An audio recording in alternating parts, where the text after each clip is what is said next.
ওই কিপটে বুড়োটা নাকি সাপের কামড়ে মরবে, তাও আবার নিজ বাড়িতে।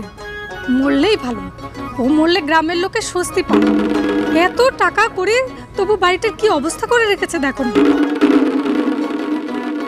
এই শুনেছিস ওই কিপটে বুড়োটা নাকি মারা যাবে সাপের কামড়ে? কে বললি এই কথা? আরে জ্যোতিষ ঠাকুর বলেছে কুষ্টি দেখে। তাই নাকি? আহা, দুশরা বৈশাখ দ্বিপ্রহরী মারা যাবে ওই কিপটেটা। অমন কিপ্টের মরাই ভালো। যে বাবা ছেলেদের পড়ালেখা করে না, টাকা খরচ হওয়ার বয়ে, অমন কিপ্টের মরাই ভালো। কি বলিস? আহা, ঠিক বলেছিস। কুষ্ঠি এবং হাতের রেখায় পরিষ্কার দেখা যাইতেছে। দোসরা বৈশাখ দুপুরে নিজ গৃহে সাপের কামড়ে অবধারিত মৃত্যু। অনেক রাত হয়েছে, খাবে না? না না, এখন আমার খাওয়ার ইচ্ছে নেই, তুমি যাও। যাও তো।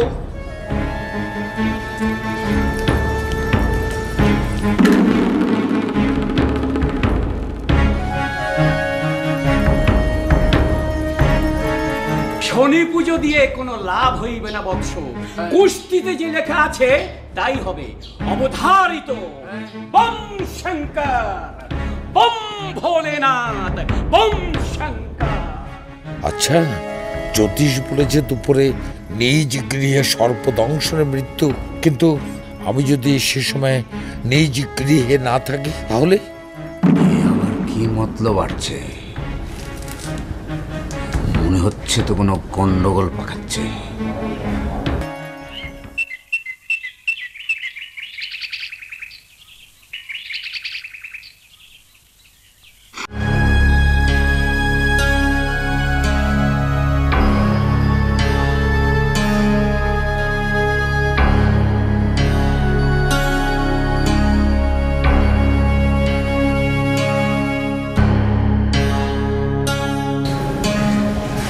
পিসি, তিনি এখন কোথায়?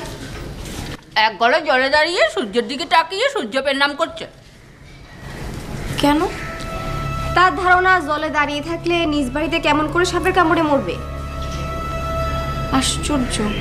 আজ বেশ মজা হবে। হোক মজা, কিন্তু এখন তো দুপুর গড়িয়ে গেল, এখনো আসছে না কেন? আসবে আসবে, তোমাকে যা যা বলেছি সব মনে আছে তো? খুব মনে আছে। যেভাবে যেভাবে বলেছে ঠিক সেভাবে করবে। আমি কি করছি খুকি? আগে দি ওই যাদব চক্রবর্তী পূর্বজন্মে নিশ্চয় কোনো তপস্যা করেছিল, তা না হলে এমন বউ তার ভাগ্যে জোটে? হ্যাঁ, বউটার টাকা পয়সা কোনো কমতি নেই, তারপরে বউটারে ঠিক মতো খেতে পড়তে দেয় না। দেখ সৌদামিনীর মুখে কি সুন্দর হাসিটা লেগেই থাকে। আরে বাবা, কমজোর বুড়ো ভীমরতি পেয়েছে, নাহলে আর মন কচি মেয়েকে কেউ বিয়ে করে আনে? হ্যাঁ,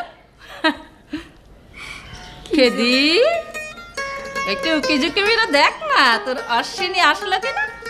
কি যে বলো না পিসি।